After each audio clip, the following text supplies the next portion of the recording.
Hey, what's up everyone? Swiper here, and today I want to talk about a topic that's true to my heart.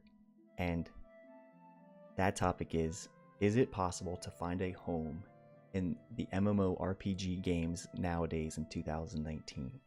So, if you're like me, you've been playing MMORPGs for a very long time now. And again, if you're like me, you probably haven't stuck to one in particular for very long. So, let me back up a little bit and go into my past here. My first MMORPG was Guild Wars 1. Now, the reason why I played Guild Wars 1 was because I didn't have an income to support $15 a month, and my rig was absolute crap. So, what my rig had actually met the minimum requirements for this game so I could run it. Now, as soon as I picked this game up, I instantly fell in love with it. I mean, it was really awesome. I mean, you could combine any of the classes, put them together, and make something that felt unique or something that was yours. You know, I remember making an elementalist with a monk, and I've always loved being able to shoot fire at people and then heal myself and heal other people. I mean, it was such a great feeling.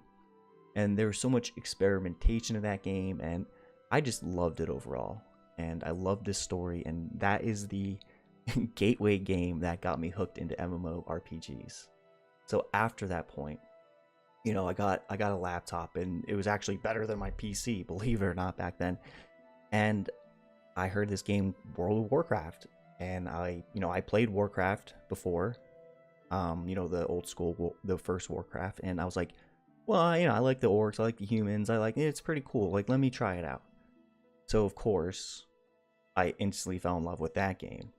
And this game, so you guys have a time frame. It was when the Burning Crusade was out, when it first came out. So that's when I picked the game up, and I convinced four of my other friends to pick the game up, and they they got hooked just like me.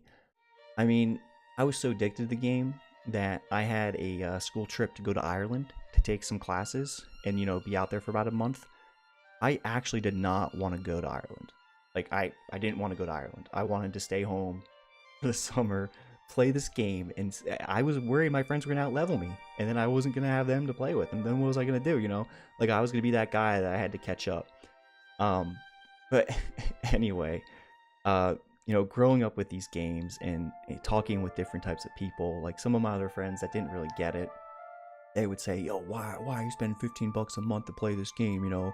That sounds stupid. Like, just buy a game for $50 and just play it, and you don't be spending all this money. And one thing that they didn't get because they never played it was these MMOs, you paid the $15 to play with other people. You did content with other people. You could communicate with other people. You could do quests with other people. Sometimes you actually had to do things with other people so you could get that piece of gear. And when you got that piece of gear and you were killing something that you couldn't kill before, it felt really good. And I'm talking like level 5 or 10. I'm talking level 15 or 20. I'm not talking about end game. I get it. A lot of these games you can play solo almost the whole way through. And if you want group content, then, oh, okay, we'll get to end game, you can play your group content.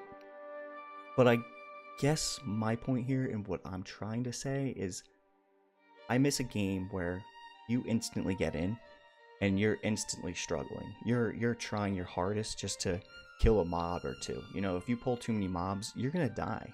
Like, and when you get that new sword, you actually feel like you got a new sword. When you get that chest piece, you feel like I can take 2 or 3 more hits now, so I can kill that creature I couldn't kill before. So anyway, now I'm just kind of ranting and I'm going a little crazy. But after seeing how a lot of the MMOs evolved, and I think what they're really doing is catering to the more casual player. Well, I'm a casual player, right? But I like a challenge.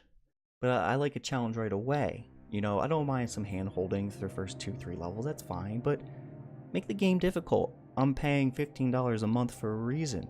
I'm not paying $15 a month to, play a solo game or just burn through everything so I can get to end game, because where's the experience in that? I grew up playing MMOs, exploring worlds, and saying like, "Holy crap, look at that mountain," or like, "Look at the snow," or like as simple as looking at the moon. Like it's really silly, but I used to love the visuals in WoW, and I used to love the visuals in Guild Wars 1, and it's just something I truly miss. So, with all these classic servers coming out, like Classic WoW and private servers for Final Fantasy, 11 and Dark Age of Camelot, I feel like there's a shift in people's mindsets. Even the casual players, I think people like me that only play a few hours a week still want something a little bit more challenging, and they still want to communicate with people, and they still want to have that player interaction. So if you're feeling the way I'm feeling and having a hard time, let me know. Hit me up in the comments, please. And if you are playing a game that you absolutely love still, I want to know what you're playing and why you love it so much, and maybe it just works for you, and that's great, because you know what, really, we're all gamers, man, and I want the gaming industry to thrive, and I want MMOs to stay out there, and all I wish for is the best for everything. So anyway, I appreciate you guys listening to my rant a little bit, and hey, if any of you guys want to check out Final Fantasy 11 with me and my buddy, hit me up in the comments, man. It's pretty fun, actually. A few years ago, I'll be honest with you, I never would have played it, but as of right now, I'm really enjoying myself. So anyway, thank you again. I appreciate it, guys. And hey, yeah, hit me up if you're interested. Have a good week.